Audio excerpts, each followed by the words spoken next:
Hello ladies and gentlemen, in this video I'm gonna show you how you can change your mouse color, size, scroll speed and everything. Currently I'm on Windows 11, the latest Windows version, but you can do it at the same time at a Windows 10 or 7 Vista or XP.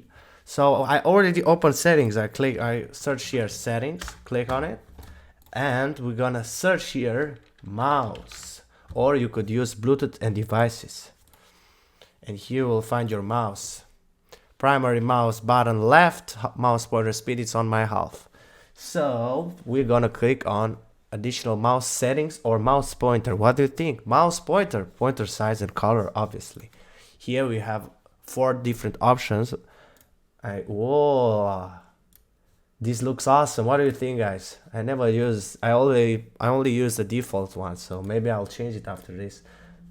But this is how you can change the color, size and whatever you want to change with a mouse. So thanks for watching and don't forget to subscribe.